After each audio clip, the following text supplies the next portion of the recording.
जितना अंदर मन में जाओगे तो फिर संगेस गुरु rinpoche ने रंगलु लखंग हिंपा मोमा शे संजय नंग ना छुपा तोमा तो बोला, तब पता लगता है अपना शरीर ही लखंग हो जाता है। अंदर संगेस बैठा है, जब पूरा विकार से मुक्त हो जाएगा तो तब पता लगेगा ना। समझ गए ना, ये बहुत जरूरी है, समझ गए ना। अब धीरे धीरे हम लोग, ये दिन तो बीतते जाए, कल चला गया ना, वो दोबारा थोड़ी आने वाला थोड़ी है। कल जितना आपने समझा, आपने मन में रखा, वो आपके कल्याण के लिए, भलाई के लिए। आज भी मैं समझाऊंगा, जितना समझाओगे आपके कल्याण के लिए, आपके भलाई के लिए। यह संगेस का नियम है, संगेस का परंपरा है कि लोक कल्याण के लिए सिखाते जाओ, सिखाते जाओ। अगर नहीं सीख पाए तो सीखने वाले का दोष है, सिखाने वालों का दोष नहीं है। संगेस के साथ भी कई लोग संगेस होते हुए भी जिंदगी भर मुक्त नहीं हो गए, उल्टा संगेस को गाली देने वाले भी थे, संगेस को भी। अब हम जैसे तो छोटे मोटे लोग हैं ना, गाली गुली तो देंगे देंगे, प्रशंसा भी करेंगे करेंगे, तो उससे कुछ लेना देना नहीं है वास्तव में। हमको सीखना है, और सिखाने वाले का काम सिखाना है, सीखने वाले का काम सीखना है, तो उससे फिर कल्याण हो जाता है। कोई किसी का प्रशंसा करने की जरूरत नहीं है, कोई किसी को गाली देने की जरूरत नहीं है। बस समझो और अपने रास्ते खुद नाप करके आगे चल करके अपना कल्याण करना है। अपना कल्याण शुद्ध रूप से संगेस के शब्द के अनुसार करोगे तो लोक कल्याण उसके साथ जुड़ा होता है, क्योंकि संगेस का मौलम है, और वो होगा ही होगा, क्योंकि विचार शुद्ध होगा ना। तो ये समझ करके शब्द भी इसी तरह सुनना चाहिए, ठीक है। फिर हम लोग दाचंपा के बारे में पढ़ रहे थे ना, और दाचंपा के बारे में मैं आगे पढ़ूंगा आज दाचंपा वाला जो अध्याय है उसको समाप्त करने की मेरी चेष्टा है। दाचंपा कैसे होते हैं उसके बारे में कल मैं बता रहा था ना। इसमें 10 गाथा है, 10 में से 2 कल मैंने समाप्त कर दिया, तीसरा मैं आज प्रवेश कर रहा हूं। तीसरा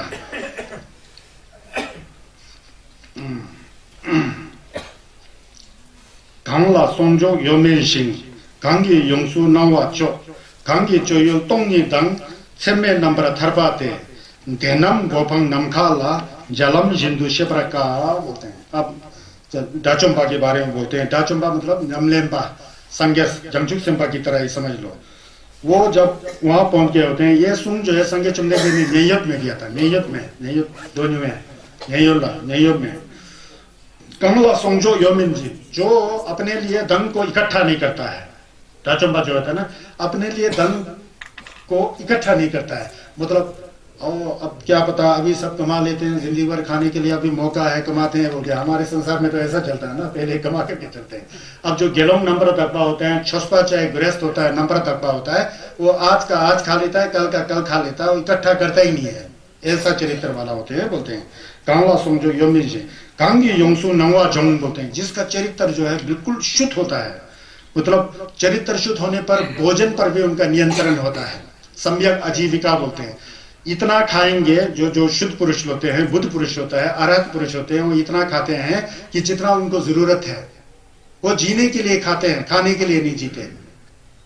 हम लोग तो कभी खाने के लिए जीते हैं ना, वो जीने के लिए खाते हैं, इसमें बहुत फर्क है। जितना हमें आवश्यकता है उतना खाना चाहिए, वैसा उनके भोजन में नियंत्रण होता है।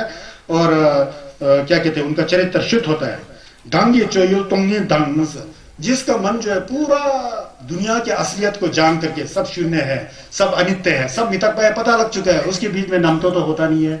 नमतो नहीं होने पर उनका चरित्र कैसा होगा तो हम खुद ही जान सकते हैं। जिम्बा ही ने तो चरित्र, जिसने समझ लिया कि ये दुनिया जो है पूरा शून्य है, तोंगबंजित है, शून्यता है, तो उसके अंदर उस तरह का जिम्बा का भावना नहीं होता है। छम्मे नंबर थरपाते, और किसी भी वस्तु अपना शरीर से लेकर के बाहर की किसी भी वस्तु जहां रहते थे, जो शरीर धारण किया होता है, जो खाने की वस्तुएं होती है, पहनने की वस्त्र होता है, किसी के प्रति उनका आसक्ति नहीं होता है, अनिमित्त होता है, निमित्त नहीं मानते किसी। निमित्त चीज है ही नहीं इस दुनिया में। निमित्त से ना जो हमेशा रहने वाला चीज इस दुनिया में है कोई कुछ भी नहीं है ना, उनको पता लग चुका होता है। हम लोग मोटा मोटा से गप मारते रहते हैं, लेकिन अंदर से नहीं जाने होते हैं, इसलिए हम लोग उल्टा ही करते जाएंगे, क्योंकि असली रूप से समझा नहीं होता है। ये जो दाचंपा लोग होते हैं, उनको सब अनिमितता की पता होता है कि दुनिया में असली चीज कोई नहीं है, पकड़ने का क्या है, छोड़ने का क्या है, कुछ भी नहीं है। तो इसलिए मन को स्वच्छ पवित्र करके रहते हैं, बोल रहे हैं। फिर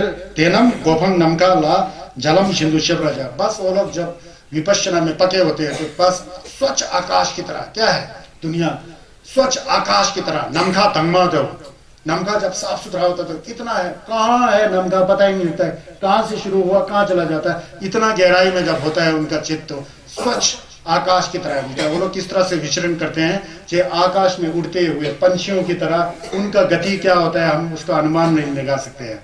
आकाश में उड़ते हुए पंछियों का झुंड का हम कोई अनुमान लगा नहीं सकते हैं। और आकाश में उड़ते हुए पंछियों के पद चिन्ह को हम कैसा पहचान पाएंगे। पद चिन्ह से ना, जैसा जा नमकाला फुर वो उसका जो पैर के निशान कहाँ नजर आएगा। नमका तो तंबा है, वो पैर का निशान होता ही नहीं है। जैसे आकाश में पैर के निशान को पहचानना असंभव होता है, नहीं पहचान सकते हैं, उसी तरह डाचंपा जो जुक्थोब होते हैं उनका नमलिंग को हम लोग नाप तोड़ नहीं कर सकते हैं। तो इसीलिए ये बता रहे हैं ना, देखिए देनम गोपंग नमखाला जलम जिंदु शबरगा। जा मतलब जा चिड़िया, जलम जिंदु चिड़िया की गति जिस तरह से आसमान में उड़ते हुए हम उसका अनुमान नहीं लगा सकते हैं, ठीक उसी तरह जो नमलिम्बा होते हैं, सिद्ध पुरुष होते हैं, उनके नमलिंग का हम अनुभव नहीं कर सकते हैं। क्योंकि हम लोग जिम्बा वाले हैं, वो उसमें जिम्बा होता ही नहीं है। वो लोग वीत राग होते हैं, हम लोग रागी होते हैं। वो लोग वीत द्वेष होते हैं, हम लोग द्वेषी होते हैं। द्वेषी मतलब गुस्सा करने की भावना, वीत द्वेषी मतलब जिसमें गुस्सा की भावना होता ही नहीं है। रागी माने जिसमें जिम्बा होता है, तकजिन होता है। वीत राग मतलब जिसमें जिम्बा नाम की कोई चीज है ही नहीं है। मन आकाश की तरह स्वच्छ होता है, तो उनका गति इस तरह से होता है, ऐसा कह रहे हैं। तो यहाँ पर एक कथा है। एक बार से संगे चुमनिंदेश ने जेतावन में इसको प्रवचन किया ना। जेतावन मतलब जेतवन अनाथ पिंडक महाविहार श्रावस्ती में। तो उस समय एक वहां पर एक भिक्षु रहते थे। उन भिक्षु का नाम, भिक्षु को स्थाविर बोलते हैं, छस में नेतेनपा बोलते हैं। नेतेनपा जो छसपा नमलेम्पा है गेलोंग थे। उनका नाम वेलेटिसिस नाम के, उस समय नाम दूसरा वेलेटिस बोल के बताते हैं, वो थे। बहुत गोम जमलेन करते थे। वो गोम जमलेन में इतना रम जाते थे कि उसमें लीन हो जाते थे। विपश्यना में, लाथोंग में, गोम में भी लीन रहते थे। उस समय आजकल की तरह व्यवस्थित नहीं होता था। आजकल तो गोम्पा में व्यवस्थित है। रिम्पोचे जी लोग गोम्पा में ढाबाओं के लिए पूरा खाना का व्यवस्था, डाइनिंग हॉल भी हाई फाई होता है, रहने का स्थान भी हाई फाई। आजकल तो बदल चुका है ना जमाना। तो उस समय क्या होता था, गेलोंग लोग संयम करने जाना पड़ता था, भिक्षा मांगने का। भिक्षा मांगने जाते थे, लेकिन गोम जमलेन बहुत करते थे। वेलेट थीस बोलने वाले ये जो बनते जी दबाजी जी।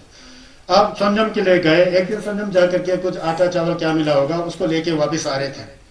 फिर उन्होंने सोचा वापिस आते आते थोड़ा थोड़ा अन्न लेके आएंगे तो मेरा टाइम बराबर होगा, मुझे और एक दो बार जाना चाहिए ताकि ज्यादा मिले। उसको सबको पका करके फिर सुखा करके मैं उसको बहुत दिनों के लिए रखूंगा, ताकि मेरा मन जो है ना भटके बार बार जाने के लिए। ऐसा करके एक बार संयम लेने के बाद, भिक्षा लेने के बाद दोबारा यह सोच करके गए और कई दाल चावल जो कुछ होता होगा उस समय की बात है लेके आए। फिर उसको पका पका ही मिलता था, उसको उन्होंने सुखा करके रखा।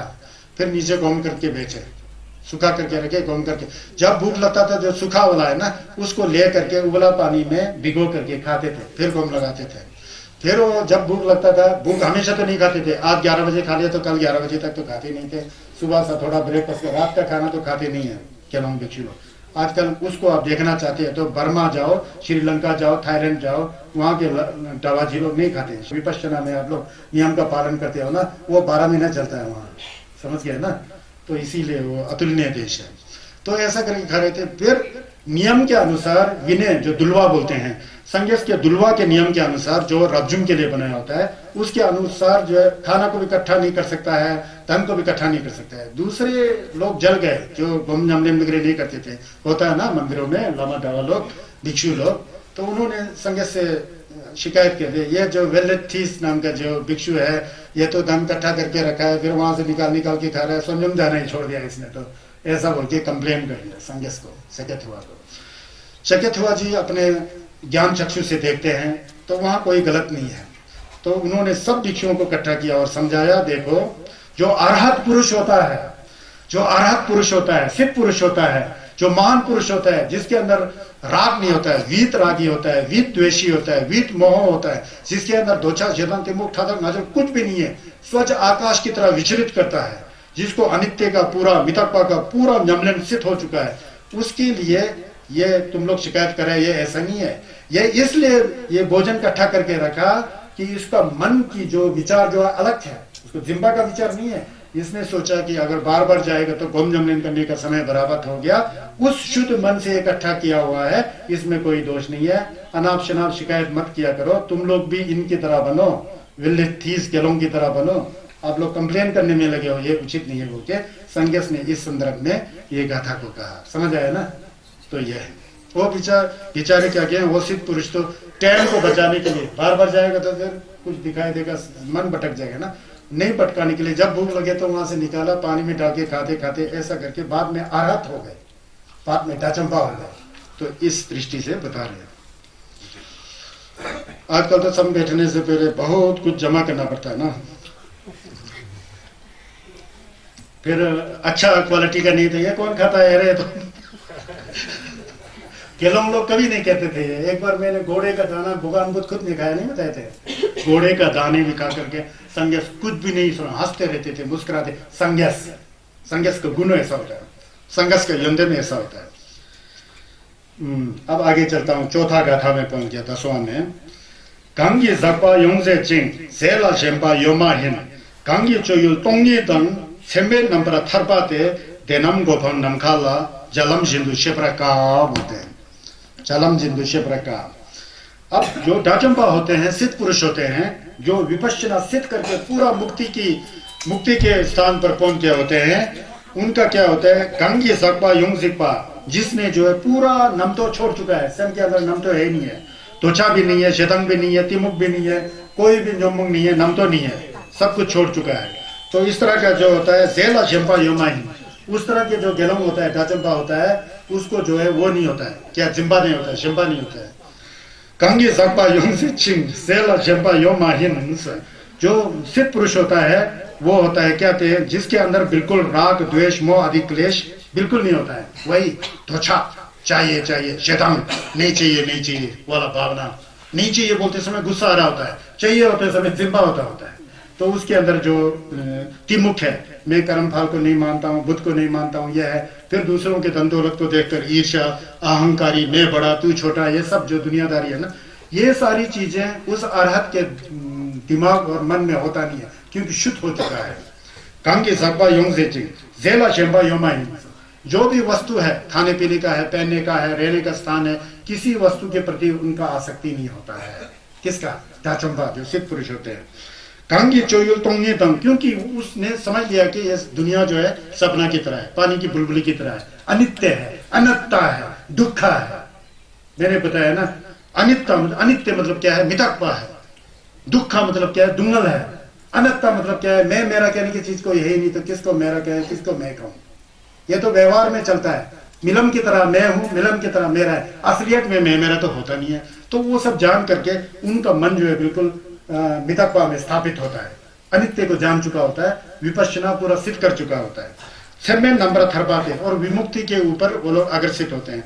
इस तरह के नमलेम्पा का जो चित्त होता है, उसी को उदाहरण देते हैं, जैसे कि आकाश में उड़ते हुए पंछियों के पद चिन्ह को हम नहीं पहचान सकते हैं, उसी की तरह उन सिद्ध पुरुष अरहतों का जो है नमलेन का जो अंदर हिस्से जो है ज्ञान जो है इस तरह से होते हैं, बोल रहे हैं। तो इसमें फिर मैं एक बताता हूँ, जिम्बा कैसा नहीं होता है डाचंपा का, एक कथा बताता हूँ। ये जो है नियत में नहीं बताए हैं, ये गल्पे खाप में वेणुवन, जहाँ बांस का बगीचा महाराज ने बुद्ध को भेंट किया था ना, महाराज बिंसार ने, उस बांस का जो बगीचा वहां पर बुद्ध जी ने यह प्रवचन किया। इसको समझने के लिए एक कथा सुन लो। तथागत बुद्ध जब राजगृह के वेणुवन में विराजमान थे, राजगृह मतलब जलपे खप, वेणुवन मतलब जाकलंदगा होमी छल, सुंदरी में सोमंग में आता है, जाकलंदगा होमी छल बोलते हैं। होमा मतलब उसको बोलते हैं, क्या कहते हैं, दूध को नहीं बोलते हैं, होमा होत मा हानर होता होत मा मतलब बांस को बोलते हैं। बांस का बगीचा एक राजा ने दान दिया था, वहां गुम्बा में बैठे थे। तो उस समय एक उनका भगवान बुद्ध जिसे अपने हृदय की तरह मानते थे, अपने जिंग की तरह, अपने थुक की तरह मानते थे, एक उनका शिष्य था, उनका नाम अनिरुद्ध है। छस में उनको मंगा कहते हैं, मंगा, वतकत में मंगा कहते हैं। वो मंगा जी जो है उनका पूरा नब्जा सब फटा हुआ था। नब्जा फट करके उस समय क्या होता था, नब्जा फटेगा तो कूड़ेदान में जाते थे भिक्षु लोग, देखा, कूड़ी जाम में देख करके लाल पीला रंग का चिथड़े को ढूंढते थे कूड़ा के अंदर, ढूंढ, उसको पांशु बोलते हैं, पांशु वस्त्र बोलते हैं। ढूंढ करके उसको दो करके फिर एक एक टुकड़ा करके सिला करके उसका छिगु बनाते थे। तो ऐसा नब्जा खत्म हो गया, कूड़ेदान में एक छिगु ढूंढ रहे थे, छिगु बनाने के लिए कपड़ा ढूंढने गए थे। अनिरुद्ध, वो डाचंपा थे, अनिरुद्ध मान ढूंढ रहे थे। वहां ढूंढ रहे थे तो उनके 3 पीढ़ियों की पहली पत्नी, पहले गृहस्थ थे ना, 3 पीढ़ी पहले वो गृहस्थ थे, उनकी पत्नी किसी अच्छे कर्म से इस दुनिया से गुजर करके देवलोक में जन्म हुआ है, देवपुत्री के रूप में। उनका नाम था जालिनी। उनका 3 पीढ़ी पहले इस डावा का, गेलोंग जी का जो ढूंढ रहे थे कूड़े करकट में, 3 पीढ़ी पहले जो गुजर गए थे देवलोक में किसी पुण्य कर्म के फल रूप, वहां पर जालिनी नाम के देवपुत्री के रूप में जन्म लिया था। उनके पास दिव्य दृश्य होता है देवलोक में, तो नीचे देखते हैं कि उनका पूर्व पति जो है अनिरुद्ध, अभी जो मंग बने हुए हैं, अभी डाचुम्बा है, वो तो कूड़े के अंदर क्या कहते हैं कपड़े ढूंढ रहे हैं, देख लिया। तो अब देवता ही देवता, उनके अंदर शक्ति होता है, प्रतिहार्य होता है, झुझुल होता है।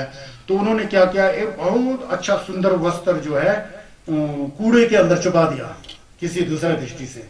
पहले मनस्थिति अभी नहीं पहुंचा ना, कूड़े में ढूंढने के लिए जा रहे होंगे तो उस समय पता लग गया, तो वहां छुपा दिया। सीधा सीधा देंगे तो नहीं लेने, ये अनुमति नहीं है बौद्ध परंपरा में। सीधा सीधा आप दे तो इतना बड़ा कपड़ा फिर लेंगे भी नहीं, फिर वो कूड़े में ही ढूंढने का रिवाज था उस समय। तो कूड़े में ढूंढने, फिर वहां जाके कूड़े के अंदर दबा दिया उस कपड़े को, कई मीटर कपड़े को, फिर छोटा सा एक टुकड़ा बाहर निकाल के रखा ताकि दिखाई दे। जब वो कूड़ेदान में पहुंचे तो वहां से दिखाई दिया, तो उन्होंने खींचा तो बहुत अच्छा कपड़ा निकल गया। उसको लेकर के बिहार में गोम्बा में लाके आते, गोम्बा को बिहार कहते थे उससे, बौद्ध बिहार, मंदिर नहीं नाम था उसमें, बौद्ध बिहार गोम्बा। फिर वहां लाए तो फिर संगेस भी बैठे हुए हैं, दूसरा उनके चेले भी बैठे हुए हैं, दूसरा चेले नहीं अनुयायी बैठे हुए हैं, सब लोग बैठे थे। तो बुद्ध को सब पता है उनको, आप संगेस तो संगेस है ना, पता है आपका पड़ा। फिर वो काट करके चिगु सिलाते, फिर संगेस भी हंस रहे थे, ऐसा ऐसा ऐसा करके। फिर उसके बाद जब वो सिला रहे थे तो उनकी जो पूरा पत्नी जालिनी जो है, अब कपड़ा तो मिल गया पति को है ना, अभी पति नहीं है, अभी तो गेलोंग बन गया है ना। फिर उन्होंने क्या किया, उनके नाम पर, अपने पति के नाम पर, जो अभी भिक्षु बन चुके हैं अनिरुद्ध, उनके नाम पर एक दिन भंडारा की तरह, भंडारा नहीं कहा जा सकता है, भंडारा शब्द कहां से है पता नहीं, संग दान बोलते थे उसको, संग भोजन दान का व्यवस्था किया। फिर खुद चली गई पूरा दूसरा रूप बनाकर ना, वहां आसपास के गाँव वगैरह शहर में क्या कि आज जो है अनिरुद्ध बनते की तरफ से किसी के द्वारा स्पॉन्सर करके दानी ने भोजन दान किया है, सब लोग बिहार में आकर के दान का व्यवस्था है। फिर उसने व्यवस्था कर दिया, पूरा व्यवस्था करके उस दिन पूरा दान जो है जालिनी ने पूरा व्यवस्था कर दिया। अब भोजन किया, सब कुछ, खुद को पता ही नहीं है पति को क्या हो रहा है ना, वो तो अपनी पत्नी पूर्व जन्म से उसके कर रही। फिर करने के बाद में भोजन बच जाता है, बहुत बच जाता है। भोजन को बचना बहुत खराब माना जाता है, संगीत के त्यौहार भोजन को बचाना नहीं चाहिए, पूरा खाते हैं। तो फिर दूसरा फिर बनते लोग जो जलने वाले, क्या व्यवस्था कर दिया है, एक उसको नया चीवर पहन करके बोल रहा है, उस समय ऐसा होता था। फिर इतना ज्यादा जितना था उतना ही भोजन का व्यवस्था करना चाहिए था, ये तो भोजन सब बराबर हो रहा है, ये है वो है, बोके कंप्लेन आ गया, शिकायत आ गया, शिकायत चलता था। शिकायत आके तथागत सम्यक संबुद्ध संगे चमदेश के पास वो शिकायत आ गया। संगे तो सब जानते थे, फिर सबको इकट्ठा किया भिक्षुगणों को, देखो बोलता है ये मेरा जो अनिरुद्ध है जो है ये बिल्कुल अरहत है, इसको कुछ लेना देना का कोई इसके अंदर आसक्ति है ही नहीं है। ये तो इसके पूर्व पत्नी भार्या कहते हैं ना हिंदी में, पत्नी पूर्व पत्नी जालिनी का कमाल है, बोलता है उसने अपने पति को भिक्षु रूप में दे करके दान के रूप में उसका किया कराया, बोलता है वो उसके पत्नी ने सब किया कराया, ये अनिरुद्ध के अंदर कोई भी जिम्मा नहीं है, बोलते हैं। तो यहाँ इसका मतलब यह है कि देखिए कि जो क्या कहते हैं अरहत होता है उसके अंदर ना कोई नम तो होता है, ना भोजन के प्रति आसक्ति होती है, कुछ भी आसक्ति ना होने के बावजूद ये अनिरुद्ध का आसक्ति नहीं है, ये उनके पत्नी का, वो भी संसार में है ना, देव योनि में, देव लोग भी तो अभी भी संसार है, वो अपने पति की आदर सत्कार के लिए सब कार्य किया होता है। ये अनिरुद्ध का पूरा खेल नहीं है, बोला अनिरुद्ध तो आराध्य कैसा हो सकता है, बोला समझ आया ना इसका भाव। तो ये है, ऐसा है। अब इसके बाद आगे चलता हूँ। खालो जुर्बे लेक्सु ता सिंधु गंगी वंगो नमनी शिजुर चिंग नाजल पंक्शिन सकबा जेजेपा लायंग देला मुंबा क्या कहते हैं, मुंबा देता नहीं बोलते हैं, खालो जुर्बा बोलते हैं। जो डाचंबा लोग होते हैं, सिद्ध पुरुष लोग होते हैं, जो विपश्यना में पक करके बिल्कुल विमुक्त हो चुका अवस्था में पहुंचे होते हैं, वो सारथी के द्वारा सुशिक्षित अश्व की तरह उसका इंद्रिय जो है पूरा शांत होता बोलता है। अश्व मतलब घोड़े को बोलते हैं। घोड़ा बिगड़ेल होता है पहले, उसको कोई घोड़े को सुधारने वाला आदमी सुधार करके बाद में वो घोड़ा ताज जो है बहुत जंबो हो जाता है, उसके ऊपर चढ़ो तो चढ़ो बहुत जंबो हो जाता है। पहले बिगड़ेल घोड़ा होता है, बिगड़ा वाला घोड़ा होता है, उसको फिर सुधारना पड़ता है ना, सुधार करके अच्छा सुधर जाता है। इसी तरह जो सिद्ध पुरुष होता है डाचंपा होता है, पहले बिगड़ेल घोड़ा की तरह था बोलता है। अपने मन के क्या कहते हैं नियंत्रण से शमथा आनापाना सती का भावना करके विपश्यना करके सती पठान का पूरा क्या कहते हैं तो टेम्पा निर्जा, शरीर क्या है, वेदना क्या है, चित्त क्या है, चित्त की संतति क्या है, उन सबको पहचान करके अनित्य स्वभाव जान करके मन को पूरा शिथिल करके, जैसा बिगड़ेल घोड़ा को जो घोड़ा का सारथी होता है उसको पूरा जंबो बनाता है, इस बिगड़ेल शरीर को सारथी रूपी मन के द्वारा पूरा सुधारा सिद्ध पुरुष हो जाता है, उसका मन बिल्कुल शांत होता है बोलते हैं।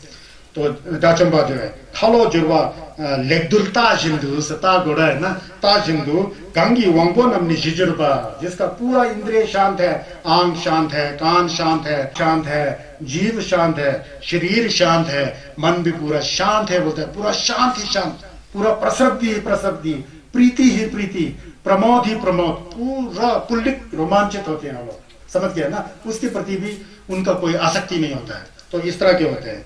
नागेल पंक्शन सकपा जेजेपा, उसके अंदर नागेल तो होते ही नहीं। नागेल क्या होता है?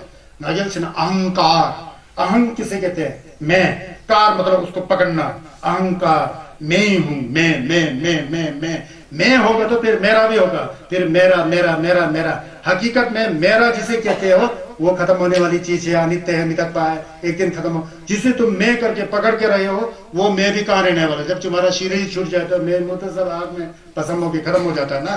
तो ये तो हमारी गलत फहमी है। लेकिन जो डाचंपा लोग हैं, जो अरहत लोग होते हैं, वो सब समझ करके उनका मन जो है बिल्कुल शांत होता है, मैं मेरा की भावना होता ही नहीं है।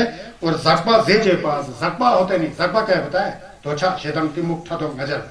त्वचा मतलब कामी होना, रागी होना, जो मैं बोल के पकड़ता है अपने शरीर को, मेरा है मेरा है मेरा है बोल के अपने धन दौलत घर गृहस्थ को पकड़ के रखता है, जैसा कि कभी भी खत्म नहीं होने वाला, ऐसा है। उसके प्रति फिर डींग मारते हैं, फिर ईर्ष्या करते हैं दूसरे को धन को देख करके, मेरा भी काश ऐसा होता है। फिर ऐसा संसार का जो दुख ना बोलते हैं, त्वचा शिदांति मुख ठो नजर, राग द्वेष अज्ञान अहंकार और क्या है अभिमान, ये सब चीजें।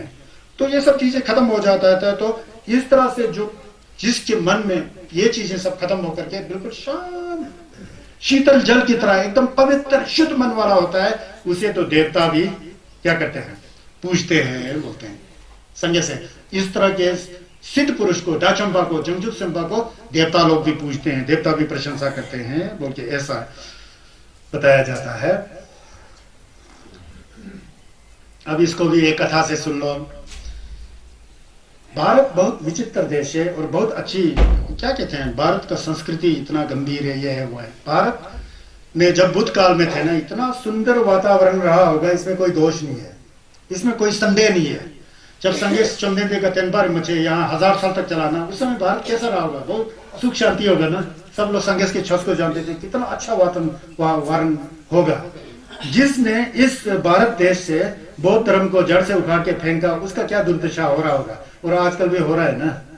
तो ये बहुत ले चुंडे है ना। तो उस समय जो है एक राज्य था, उसको अवंती कहते थे। आजकल उड़ीसा के आसपास में है वो, अवंती बोलते थे, उड़ीसा के आसपास में है वो। अवंती देश में पुरोहितों का एक कुटुंब था, कुटुंब मतलब घर था, गांव था, जो भी था वहां था। उन पुरोहितों के कुटुंब में, उसी कुटुंब में जो जाकर के भगवान बुद्ध के परम शिष्य हो गए थे, महाकत्यायन का जन्म उस पुरोहित कुल में जन्म हुआ था। महाकत्यायन नाम के बुद्ध के शिष्य जी का वहां जन्म हुआ था। उनके पिताजी वहां के राजा, क्या कहते हैं, वहां के राजा चंद प्रद्योत बोल के थे, उनके राज पुरोहित थे। लेकिन पिताजी की मृत्यु होने के बाद उनका पुत्र जो महाकत्यायन जी है ना, चंद प्रद्योत महाराज के पुरोहित हो गए। उन दिनों में जम्बू द्वीप में, जम्बू द्वीप मतलब जम्बुलिंग, यहाँ पर भारत में सम्यक संबुद्ध तथागत का पदार्पण हो चुका था। संगेश का काल था। संगेश इतना प्रसिद्ध है कि उनसे जिसका भेंट होता था तुरंत शीतल हो जाता था और उनके अंदर पूरा संस्कार जागृत होकर के पूरा शांतिमय जीवन उनके साथ जुड़ जाता था। तो प्रसिद्ध थे संगे चंदेन, बहुत ही जिल्लभ, उनका जिल्लभ है ना संगेश है। तो राजा चंद प्रत्योत जो है भगवान बुद्ध से मिलना चाहते थे। खुद नहीं जा पाता था। संगे चुमनिंदे नियत में बैठते थे, बहुत दूर था, कहाँ अवंती भुवनेश्वर के पास, और कहाँ श्रावस्ती यहाँ बाराबंकी जिले में पड़ता है, बलरामपुर से आगे यूपी में पड़ता है। तो उन्होंने महाकत्यायन से कहा, राजा ने, चंद प्रद्योत ने, अपना राजपुरोहित बना था ना, कृपा करके आप जाकर के भगवान बुद्ध को यहाँ ला सकते हो, बुला करके आमंत्रित कर सकते हैं।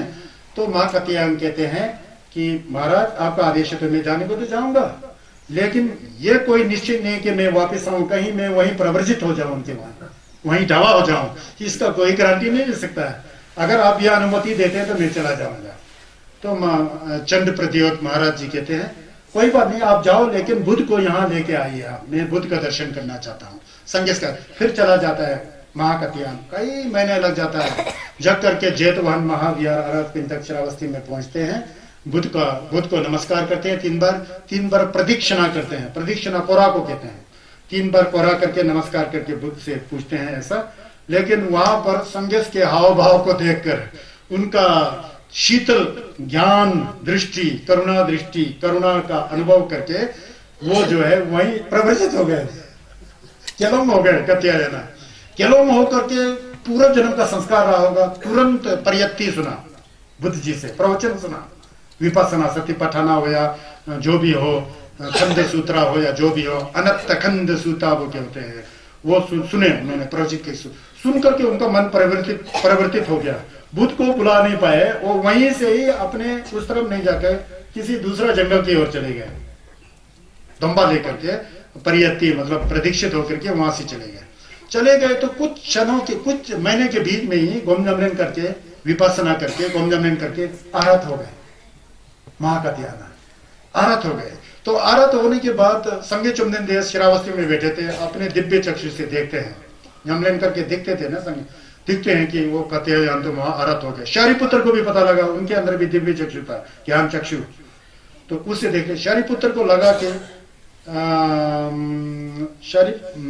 कत्यायन, फिर उन्होंने वहां पर जाकर के दर्शन किया, उनका कत्यायन का दर्शन किया ना, कत्यायन का दर्शन करके फिर बहुत अच्छा हुआ। फिर वहां से फिर वापस आके फिर वहां पर बहुत अच्छा हो गया। फिर वापस आके उस समय भगवान बुद्ध जी एक श्रावस्ती से आगे एक माता जी ने संगे चुमनिंदे को एक गोम्पा बना के बैंड किया था, उनको कहते हैं विशाखा माता जी बोलते हैं, बहुत प्रसिद्ध है बहुत इतिहास में। उन्होंने वहां गोम्पा में आकर वहां बैठे थे तो उस समय वर्षा काल, 3 महीने का जो थम बैठते थे, वर्षा काल का थम करके वहां एक उत्सव होता था। उत्सव करने के बाद वहां पर लोग भिक्षु लोग इकट्ठे हो जाते थे। इकट्ठे होने पर एक सीट खाली रखा, भगवान बुद्ध जी ने खाली रखा। फिर लोगों ने पूछा सीट किसके लिए, ये कहते हैं माँ कत्यायन के लिए, माँ कत्यायन भी यहाँ आएंगे, उनके लिए सीट खाली रखा है। तो दूसरे लोग फिर ईर्ष्या करने लगे कि भगवान बुद्ध का देखो कितना प्रेम है माँ कत्यायन के, हमारे ऊपर नहीं है जैसा ना, हर कहीं होता है ये चीजें। ये सिखा रहा हूँ मैं, आप लोग को समझ गया ना, जो दुष्ट होता है जहाँ भी दुष्ट होता है, संगेश के साथ भी ऐसे ही दुष्ट होते हैं, ढावा का नब्जा पहन के भी ऐसे ही होते हैं। तो ऐसा फिर देवराज इंद्र है बोलते हैं, इंद्र का बहुत वो आता है, देवराज इंद्र। तो इंद्र ने देखा कि नीचे कुछ हो रहा है, तो भगवान बुद्ध के दर्शन के लिए नीचे आ गए बोलते हैं, देवलोक से आके फिर इंद्र ने क्या कहते हैं उनसे पूछा, संगेश से पूछा कि ये जो बिछाना रखा है, पहले संगेश का पूरा वो किया, छक किया, कोरा जो करना किया। फिर वो उन्होंने पूछा कि ये बिछोना रखा है तथागत बुद्ध किसके लिए, ये कह रहे हैं कि महाकत्यायन है, आने वाला है 1-2 दिन में, यहाँ आके उनके लिए रखा है। तो फिर इंद्र के अंदर बहुत जिज्ञासा उत्पन्न हुआ कि कैसा होगा, बुद्ध भी इतना उसके प्रशंसा कर रहे हैं कत्यायन जी का ना, कौन होगा बोल के रुक गए। तो बाद में कत्यायन जी आए, कत्यायन जी का भी बुद्ध की तरह ही किसने, इंद्र ने बहुत प्रशंसा किया और उनके प्रति आदर सत्कार किया। फिर वहां बैठे तो इंद्र ने बहुत प्रशंसा किया, छक किया, फूल चढ़ाया, कुछ किया, ऐसा किया। फिर दूसरे लोगों को पता लगा कि ये इंद्र कैसा है कि हम लोग को वाला किनारे करके इसको वाला ऊपर कर रहा होगा। फिर इस तरह से एक भावना आ गया, नम तो आदमी का नम तो कैसा होता है देखो, इससे आपको नम तो पता लगेगा। फिर वहां आके संगेश चुमनिंदे के पास शिकायत जाते हैं, संगेश बोलते हैं ऐसा नहीं है, जो कत्यायन जो है ना ऐसा वैसा नहीं है आप लोग की तरह, आप लोग तो अभी श्रोतापन भी नहीं हो, अनागामी भी नहीं हो, सक्रियतागामी भी नहीं हो, ये सब यमलेन का एक पोजीशन है, यमलेन का सिम्प का एक वो है ना, बुम के अंदर आता है ना, जुनजुक दाम छिरोंग दाम छिरम्योंग दाम टाचम दाम आता है ना, कोई जुनजुक में है, कोई छिरोंग है, कोई छिरम्योंग है, टाचम्बा तो कोई है ही नहीं है। तो उन्होंने बताया ये जो कात्यायन जो है डाचुंपा है, देवराज इंद्र दोषी नहीं है। देवराज इंद्र को पता है कि ये डाचुंपा है, इसलिए देवराज इंद्र जो है इस कात्यायन का आदर सत्कार कर रहे हैं। ऐसा है भिक्षु, तुम लोग ध्यान दो, ध्यान लगाओ, मेडिटेशन करो, विपස්සना करो, अपने को विकार से मुक्त करो बोल के देते हैं। तो यहाँ पर कात्यायन जी को देवता भी शरण में जाते हैं ना, तो देवता भी आदर सत्कार कर रहे हैं। तो मैंने श्लोक में क्या बताया था, लायंग देला मोम्पा देता नी, जो अरहत पुरुष होता है उसको तो देवता लोग भी पूछते हैं, ये बताना चाहता था। देवराज इंद्र ने कितना अच्छा किया महाकात्यायन को ना, ये है, समझ आया ना जी, भाव आ रहा है ना। तो ये है धम्मपद, बहुत अच्छा परियति है धम्मपद। अब उसके बाद आगे जा रहा हूं, टाइम कैसा जाता है पता ही नहीं। साजी जिंदो नंबरा मिगोकते वांगबो फुरपा जिंदो तुलजुकतेन जिंगबू जिंदो न्योपा दंगडलवा तेंदा दानी खरबरा मिंजुरो, जो अरहत पुरुष होता है, डाचुंपा होते हैं, न्यामलेन थर्चिन शिकिया वाला जो महान पुरुष होता है, संगे चुमदिन देश के छे के ऊपर जाकर के ना, साजी जिंदो नंबरा मिगोकशिन, पृथ्वी की तरह अचल रहता होता है। उनका मेडिटेशन जो है पृथ्वी की तरह अचल होता है। पृथ्वी पर फूल फेंक दो तो खुश नहीं होगा, कीचड़ फेंक दो तो दुखी नहीं होगा, इस तरह का होता है डाचुंपा का मन जो है। उनके ऊपर फूल चढ़ाओ तो उसने मुझे फूल चढ़ाया, बहुत अच्छा है, नहीं होगा, नहीं सोचेंगे, चिंता नहीं करेंगे। उनके ऊपर कोई गंदगी, मेरे ऊपर गंदगी फेंका, ऐसा भी नहीं होता है, ऐसा मन बना होता है। पृथ्वी की तरह अचल हो, जिसका मन जो है पृथ्वी की तरह अचल हो। वंको फुरपा सिंधु तुल झुकते हैं, और उनका इंद्रिय होता है आंख, नाक, कान। हम लोग तो आंख से अच्छा वस्तु देखे तो जिम्बा करेगा, खराब होगा तो छोड़ दे यार ये अच्छा नहीं है, चल भाग यहाँ से बोलेगा, है ना। ये हमारा स्थिति है, क्योंकि हम लोग खुरवा के समझे नहीं। जो जो जो जो डाचुंपा होता है, नमलिम्पा होता है, उनका पूरा इंद्रिय जो है वश में होता है, जैसे कि इंद्र की कील की तरह, इंद्र की दुर्जय फुरबा की तरह बिल्कुल अचल होता है। उनका इंद्रिय भी डगमगाता नहीं है, अच्छा के ऊपर आसक्ति नहीं होता है, बुरे के ऊपर बुरी नजर भी नहीं होता है, बिल्कुल स्वच्छ होता है। समझ गया ना, ये डाचुंपा लोग ऐसा होते हैं। डाचुंपा मतलब नमलिन, डाचुंपा का मतलब ऐसा मत समझना कि ईसा मसीह की तरह, अल्लाह की तरह, शिव जी की तरह, ऐसा नहीं है। यहाँ हम आप भी डाचुंपा बन सकते हैं, यहाँ यह अगर उस तरह से हम हर कोई व्यक्ति संगेश बन सकता है, यह संगेश का चॉइस का मानता है। समझ गया ना, जो संगेश बने हैं संगेश केतुआ, वो तो शुद्धोधन के राजपुत्र थे ना, हमारे महाराज वीरभद्र सिंह जैसे ही थे ना। वीरभद्र सिंह जी हमारे राजा जी राजनीति में चले गए, वो धर्म में चले गए, बुद्ध हो गए, और राजा साहब हिमाचल के चीफ मिनिस्टर बन गए, है ना। तो ये फर्क है ना, तो यह है, ऐसा है। वंको फुरबा चिंतु तुलजुक्तन जिंगबू चिंतु न्योपा दंगलवा, जो डाचुंपा होता है, सिद्ध पुरुष होता है, जैसा कि स्वच्छ तालाब में कोई कीचड़ नहीं है, कोई कुछ नहीं है, बिल्कुल स्वच्छ है, स्वच्छ तालाब की तरह उनका मन जो है पूरा निर्मल होता है, पवित्र होता है, शुद्ध होता है कि नहीं। जिंगबू चिंतु न्योपा, जिंगबू बोलते हैं आप लोग यहाँ पर किन्नर वाले, सबको जिंगबू बोलता है, जिंगबू बोलते हैं, जिंग बोलते हैं, जिंगबू जिंदू न्योपा दंगलवा, न्योपा भी न्योपा ही बोलते हैं ना, न्योपा दंगलवा, न्योपा नहीं होता है, न्योपा दंगल तेंदा तानी खरबरा मिंजुरोस। इस तरह से जो अरहत होता है वो संसार में कभी भी लिप्त नहीं होते हैं और हमेशा विमुक्त ही होते हैं, ऐसा बताया गया है। तो ऐसा बताया गया। यहाँ पर यरने का सीजन था, यह संगे चुमदिन दे ने शायद न्यूयॉर्क में बताए हैं। यरने जो तीन महीने का जो सम करके ढवा लोग सम से बाहर आते हैं ना, वर्षावास से, उसका मौसम था। तो जब यरने समाप्त हो गया तो उस समय सभी भिक्षु लोग उठ करके कहीं जा रहे थे, संगे तथागत बुद्ध भी थे। तो शरीपुत्र जी अपने जैन को ना, जैन को पहन रहे थे, हवा का झोंका आ रहा था, जैन को पहन करके ऐसा जैन को ऐसा किया, जैन को ऐसा किया। पीछे एक कोई ढवा होंगे, भिक्षु होंगे, उसके आंग में लग गया। उसने क्या सोच लिया, जानबूझ करके शरीपुत्र ने मेरे को मारा सोच लिया, जानबूझ करके इसने, क्योंकि पहले खुंदक रखता था, लेकिन शरीपुत्र तो अरहत है, हमने सिद्ध कर चुका, उनके अंदर नाम तो कुछ भी नहीं है, कुछ भी नहीं, लेकिन वो भरम करके, हमारे संसार में बहुत होता ना ऐसा, ऐसा किया होगा, ये होगा, वो होगा। उसी तरह वो दवा में भी जब जैन ऐसा कि इसने जानबूझकर मारा, अंदर में खुंदक पार किया, जा करके संगे शगतवा को बता दिया कि ये शरीपुत्र आपका सबसे महान शिष्य, अग्र श्रावक, जो सबसे आगे विपश्यना में से, क्या विपश्यना में आगे, मेरे को तो ये बहुत खुंदक लगता है, आज तो उसने जैन से मार दिया होगा, देखो यहाँ पर चोट लग गया। तथागत बुद्ध हंस रहे हैं, कैसे आप क्या समझाएं। संगेस को भी ऐसा हौगल होता था, ऐसा ऐसा कष्ट होता था संगेस को भी। अब उनको बुलाया शरीपुत्र हंस रहे हैं, संगेस भी हंस रहे हैं, दोनों को पता है ना हकीकत क्या है। अब शरीपुत्र फिर कहता है कि संगेस ऐसा नहीं है, लेकिन तू गलत समझ रहा है। लेकिन वो समझने में थोड़ा मन बुद्धि वाला था। फिर शरीपुत्र को ये बताया कि उसको समझा दो, आप ही बता दो। शरीपुत्र ने कहा कि मैंने आज तक जब से मैं आराध को किया, किसी एक छोटे प्राणी को तिल मात्र भी दुख नहीं दिया, तो तुमको कैसा मैं दुख दे सकता हूं। मैंने नहीं दुख दिया तुमको, फिर नहीं दिया तो ऐसा जैसा कहते हैं।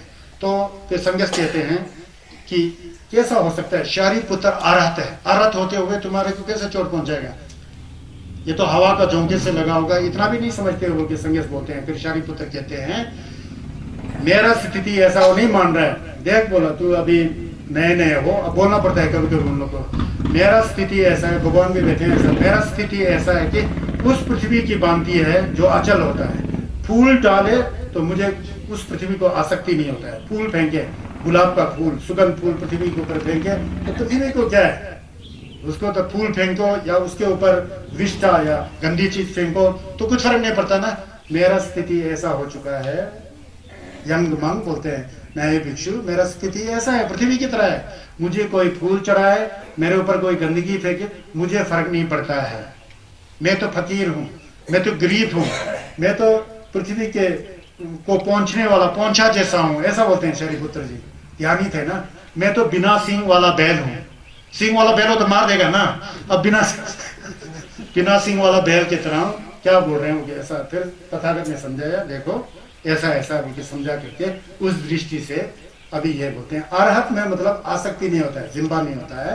उनका मन जो है बिल्कुल शीतल, शांत और पवित्र होता है। इसको दर्शाने के लिए ये बीता हुआ।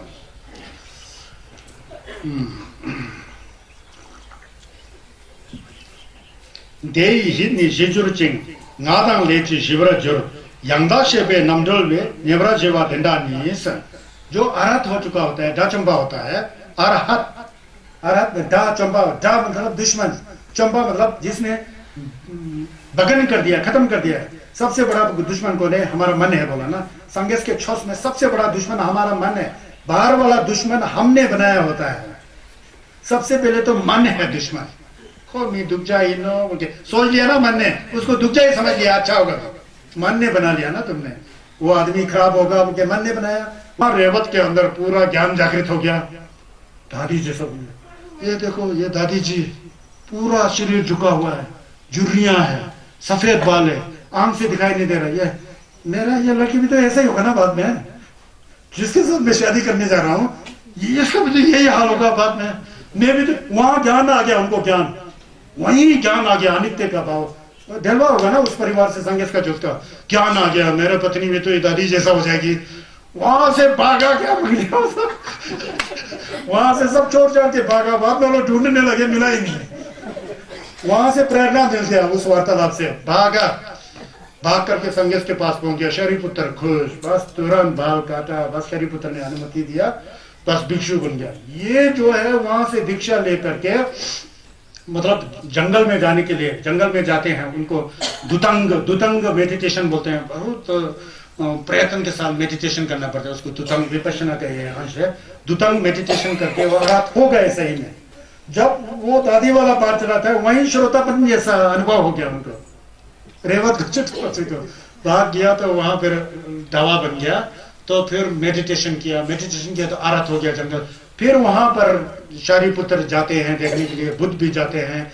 इतना दिव्य शक्ति था, इतना प्रतिहार्य था। उन्होंने टेम्परेरी बुद्ध को रहने के लिए एक टेम्परेरी तुरंत अपनी ज्ञान शक्ति से निर्माण करते हैं। बुद्ध आते हैं, उनका दर्शन करते हैं, शाबाशी देते हैं, फिर वापिस जाते हैं।